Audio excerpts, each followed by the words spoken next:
Okay, we've been talking about the Bail Reform Act of 1984.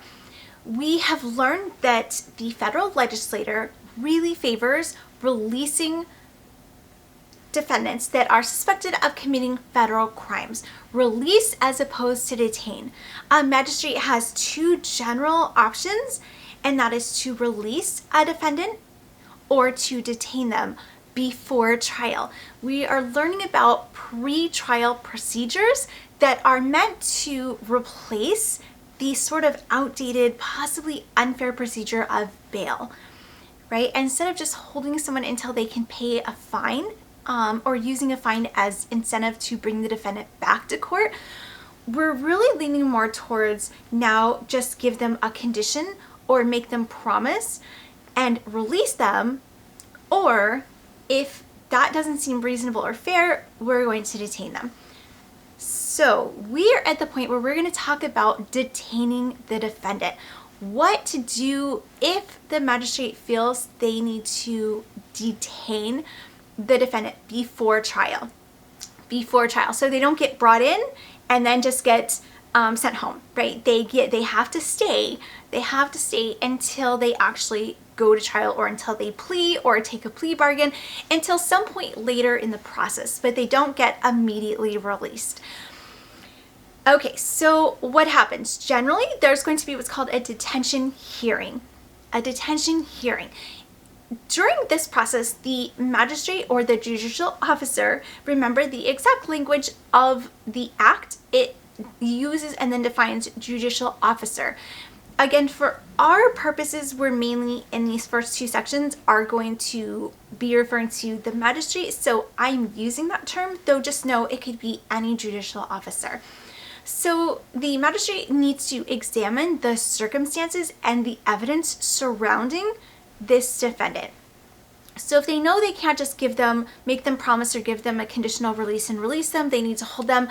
Now they need to go a step further, the judicial officer, and examine things more thoroughly so that they can really have all of the evidence necessary to detain that defendant, right? It's not something that we take lightly anymore. So it may have been that way 50 years ago, 60 years ago, where you could just throw them in a jail, wait for them to pay their bail, or if they weren't going to pay their bail, you just leave them there, or if they weren't eligible for bail, or you just set the bail really, really, really high, so that you know, like, who will be able to pay that, because you want to keep them. It doesn't really work like that anymore. One small thing to note about the Eighth Amendment, because remember, we're talking about the whole controversy came from the Eighth Amendment's prohibition against excessive bail. It is important to note that the Eighth Amendment does not say that every defendant is entitled to bail. And that is where this part, which is part F, if you are following along in the act itself, so we're in section 1342 F. 1342 F. So the Constitution, the Eighth Amendment, does not say that every defendant needs to be able to be entitled to bail. It just says if bail is offered, it cannot be excessive. And again, it does not define excessive. Okay, so now the magistrate has to figure out, okay, we're going to detain and we're not going to release, but let's get all the facts together so that we make sure that we do this properly, right? We don't want to violate anyone's rights. Unless a continuance is requested by any side, so it could be from the federal attorney side, or it can be from the defense side. The defendant may have a sick relative or a sick child, or maybe they're reporting to their first week on the job and they have mandatory training that they can't get out of. So unless a continuance, and that's the term continuance, unless a continuance is requested or needed by either side, this needs to happen immediately. The detention hearing happens quickly because, again, we don't want to just throw someone in a jail cell and leave them until we can get around to it at some later point, right? We want to be respectful of everyone, no matter who they are or what they've done. So a magistrate is going to consider at least 4 things. So the Act lays out 4 items that, if nothing else, the magistrate or the judicial officer needs to consider before they make the determination to detain the person. Again, moving from least restrictive to most restrictive, obviously depriving someone of the right of freedom, the right of movement, the autonomy within their own body. Like, we all know that a jail environment does not give you the same personal freedoms, even outside of the incarceration, right? The locks, you don't have the freedom to necessarily always use the bathroom when you want to sleep when you want to eat when you want to eat whatever you want when you want to. So there are 4 factors a judicial officer needs to really consider, and they're weighed before making that decision. So I mentioned there's 4 factors. Let's define what a factor is. A factor is something that is weighed, and usually you weigh all of the listed factors to come up with your determination based on the weight, right? It could be a little bit of one factor and a whole lot of another factor, or it could be just a teeny tiny little bit, maybe 1 or 2% in each factor that maybe doesn't weigh so heavily in the aggregate, right? In the whole, in the whole of the sum. So those are things the magistrate has to consider.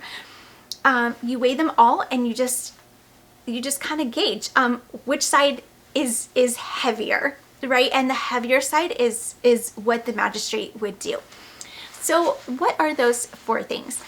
Okay, again, if you're following along in the Act, we are in G now.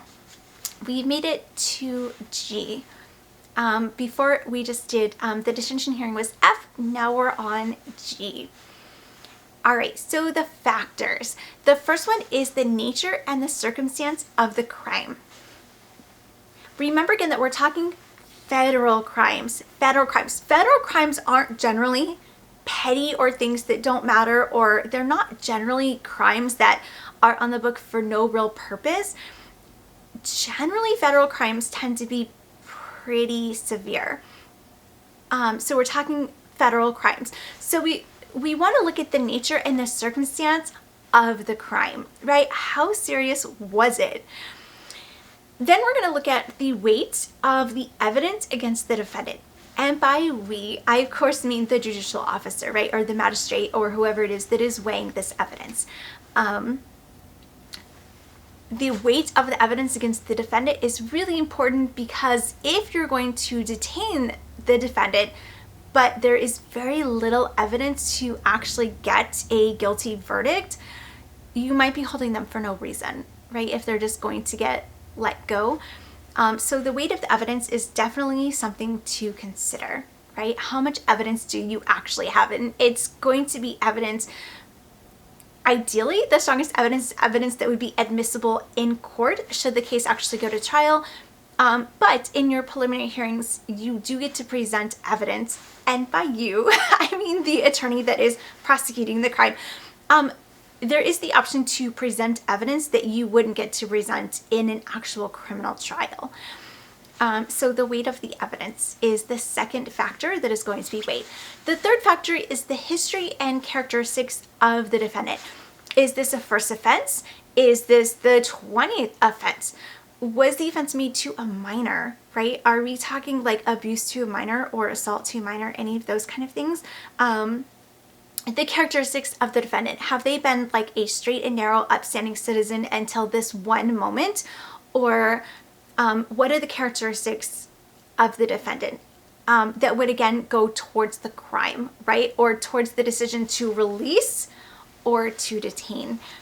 Also note, I'm using the word defendant, but the actual language of the Act uses the term the person. So instead of saying defendant, the Act says the person. So don't let that throw you off. It's all the same. The defendant is someone that is going to have to defend themselves against the allegations brought against them on the criminal side.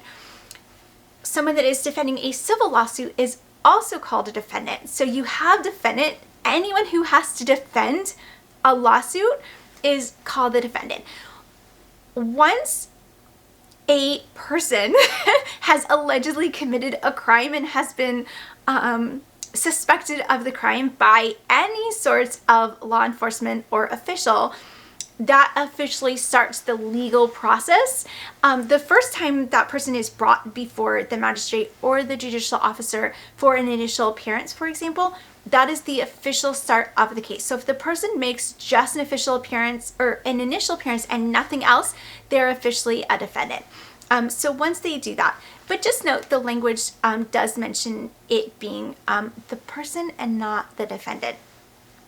Everything that we're talking about here is going to be made at the initial appearance or immediately thereafter in the detention hearing if they're not done at the same time.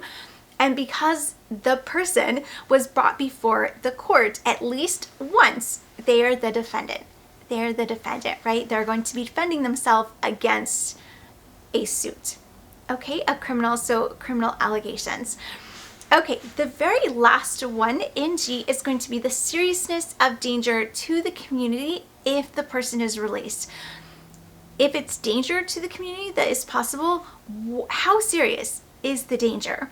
Were they selling drugs to school children, or were they endangering themselves? Or was it something severe, or was it something relatively minor? So that is just something that has to be weighed as well.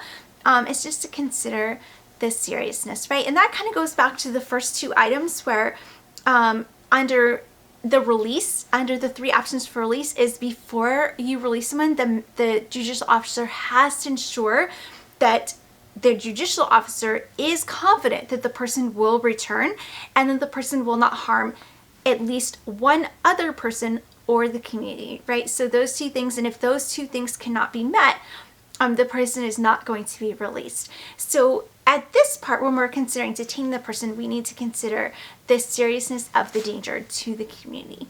Okay, we want to consider the community as a whole when we talk about releasing potential federal criminals. Okay, so that is it for this video. There's more on the Bail Reform Act of 1984 talking about detention. In the next video, which is going to be the last one of this series on the Bail Reform Act of 1984, is going to talk about the orders. If a defendant is retained or released, there's going to be a judicial order. So in the next video, we'll talk about what the orders are and how they work.